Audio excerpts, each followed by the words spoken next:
My favorite thing is to drive by in about a month from now and go by schools, not necessarily our schools, but schools that have these beautiful marquees with digital behind them, and it says, "We made AYP," and people honk and they're happy, and I'm not sure if people know what that means. Every state has their own version of No Child Left Behind. Every state has to develop something called an accountability workbook. And the accountability workbook in Georgia stipulates rules. Those rules then help us develop our AYP determination.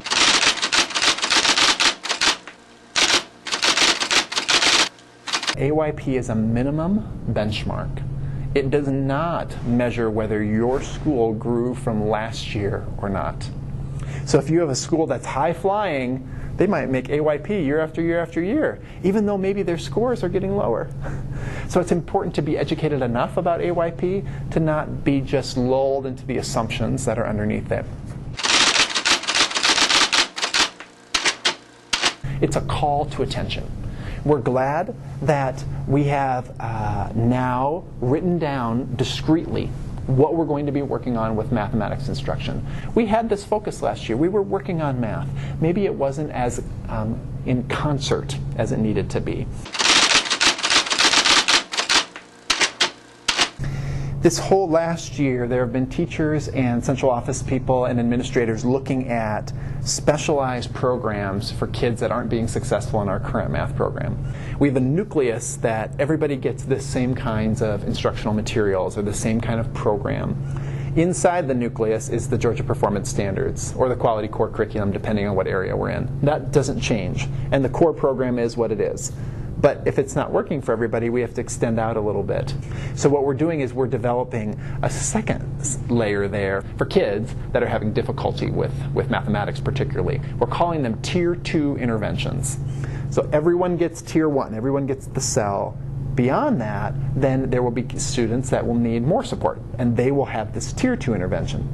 And what the teachers and our central office folks did this year is they looked through programs. They had a wide variety of programs come in. Of course, we examined the research base about what's happening with those programs. And like we all do, we talk like crazy with our colleagues. We talk around the district. We talk around the state. We try to find out who's using what, who's using it successfully.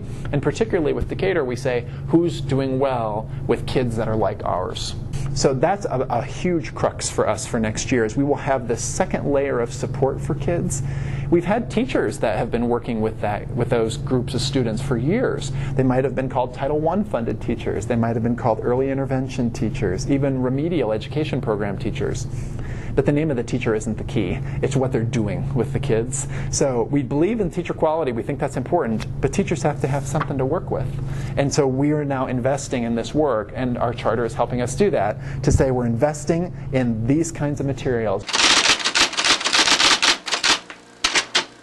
And what often those computer programs do is they have a very comprehensive kind of identification program that a child would go through all of these questions to find out what do they really not know. For instance, if they know measurement beautifully, but they're having difficulty in geometry, well then let's not have them have all these questions in measurement anymore. Let's give them practice in geometry and also give them instruction in geometry. We have excellent teachers, we have administrators, we have instructional support like coaches and coordinators and central office people, but now we all have to say, this is what we're going to do together with math. Last year this is what you tried and here's what we learned from it. Last year this is what you tried and here's what we learned from it. But now we've made some decisions and here's where we're going. And the superintendent is leading us down that road. The strategic plan calls us to do that, and actually our charter also calls us to do it because we have goals that our charter needs to meet every year.